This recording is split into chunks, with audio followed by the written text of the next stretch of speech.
A luxury car door opens into a canyon of glass and steel. Cameras flash. Shoes step onto polished stone. Everything looks perfect, timed, rehearsed. The air smells like money and cold morning rain. People smile because they are supposed to. Security forms a wall because that is their job. Somewhere beneath it all, the ground vibrates. Not enough to panic, just enough to whisper. No one listens. At the edge of the crowd, a man stands still. His coat is thin. His shoes are tired. His skin is darkened by sun, dust, and years of being outside longer than anyone should be. He isn't asking for anything. His hands are raised, not in surrender, but in warning. His eyes lock onto one detail no one else notices. A service entrance half open, a truck parked wrong, a smell that doesn't belong, a pressure in the air that feels wrong if you've lived long enough to recognize danger early. He has lived long enough. The billionaire steps forward. Every movement around him bends in his favor. People clear paths. Doors open before he touches them. The city feels like it exists to carry him gently from one moment to the next. The man on the sidewalk moves toward him. Not fast, not aggressive, urgent. He points. He gestures. He tries to pull attention toward the thing that shouldn't be ignored. His body knows what his mouth doesn't need to say. Security reacts the way security always does. A handout. A barrier formed. The warning is reduced to a problem that needs removing. For a brief second, the billionaire sees him. Not really, just enough to dismiss. A homeless man. Another interruption, another piece of noise in a day built for silence. The billionaire looks away. The man's shoulders sink, not from surprise, but from recognition. This part is familiar. Being invisible is something he learned without lessons. He learned it when people stopped meeting his eyes, when his voice stopped changing outcomes, when warnings started sounding like begging to people who never had to fear the street. But still, he stays. He watches the building. He watches the entrance. He watches the tiny signs stack up like bad memories.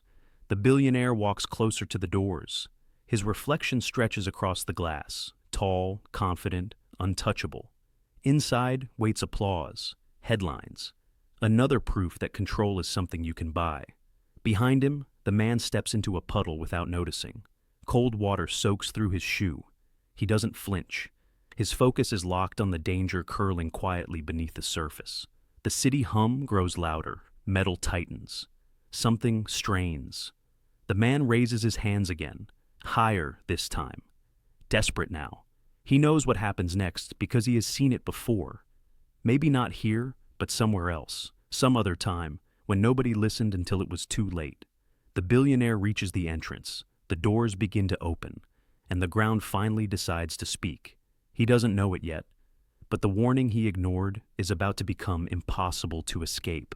The sound explodes. Not like a movie, not clean, not dramatic. It's messy, sudden. A violent crack followed by a roar that feels too big for the space it's in. The ground shudders. Glass screams. The air punches back.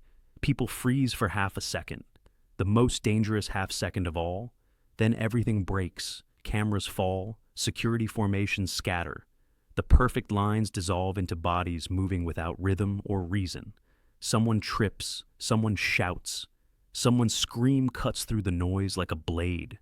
The billionaire is pulled backward. Hands grab his shoulders. His balance slips. For the first time in years, the ground doesn't feel loyal beneath his feet. Dust fills the air. It tastes bitter, heavy. The kind that settles in your lungs and stays there. He blinks, disoriented. The entrance he was walking towards seconds ago is now chaos. Twisted metal, shattered glass. People press together in fear. Sirens begin to rise in the distance, late but loud, like an apology that comes after the damage is done. And in the middle of it all, the man moves. The black man from the sidewalk doesn't run away. He runs toward. His body reacts before his mind has time to doubt. He ducks under falling debris. He yanks a barrier aside. He waves people away from a corner that's about to give in. His movements aren't random. They're trained. Instincts sharpened by loss, by experience, by moments that taught him what happens when panic wins. He drags someone back by the arm just as a piece of metal crashes where they were standing. He points, clear, sharp, directing people to open space, to air, to life. The billionaire sees him through the dust, not as a homeless man, as the only calm thing left. A woman, no, a person, falls near the curb. Blood streaks the pavement. The billionaire steps forward, then stops. His hands hover uselessly in front of him. He's signed billion-dollar deals without shaking, but this is different. This is real. The man is already there. He kneels. He checks breathing. He presses down, steady, focused. He doesn't look heroic. He looks necessary. The billionaire's chest tightens. How did he know? The question hits harder than the shockwave. Because this isn't luck. This is awareness. This is someone who noticed what the city taught everyone else to ignore. Flashes of understanding start to surface. Half-buried thoughts about ignored reports. Cost-cut corners. Safety meetings shortened to save time. Things that never touched him directly, so they never stayed long in his mind. Around them, chaos continues. People cry out names. Phones shake in trembling hands. Sirens arrive closer now, louder, more urgent. The man's breathing grows heavy, not from fear, but from effort. He's tired in a way sleep doesn't fix. Still, he keeps moving, helping, lifting, warning. The billionaire catches his eye, just for a moment, and something twists inside him. That face feels familiar, not because they've met, but because it carries a look he's seen before.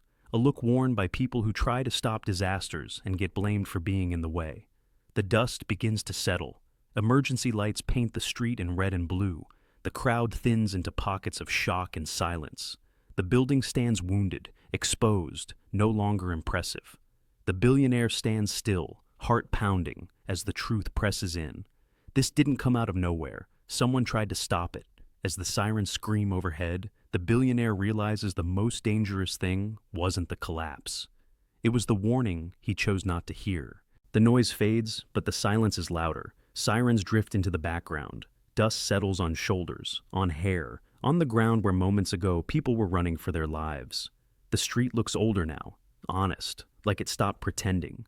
The billionaire sits on the curb, not because he's told to, because his legs won't carry the weight of what he's seeing. Across from him, the man lowers himself slowly, breath heavy, hands shaking, not from fear, but from what it costs to care when no one listens.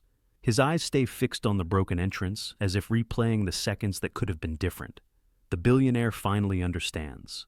The warning wasn't loud enough for a world that only hears power. Images begin to connect, not memories, realizations. Safety reports summarized instead of read. Emails forwarded instead of answered. Decisions made in rooms far from consequences. A system built to move fast, not listen deep. The man didn't predict chaos. He recognized it. Because once, years ago, he worked near places like this. Not at the top, never at the top. He checked corners. He watched patterns. He learned how small signs speak before disaster shouts. Then life bent the wrong way. An injury, missed pay, medical bills, eviction, silence. But the skill never left him. The billionaire looks at his own hands, clean, steady. Hands that signed approvals without ever touching the ground they affected. For the first time, those hands feel empty. He stands, slowly, carefully, like someone learning how to be human again. He walks over, not towering, not guarded. Just a man stepping into another man's space with nothing to defend.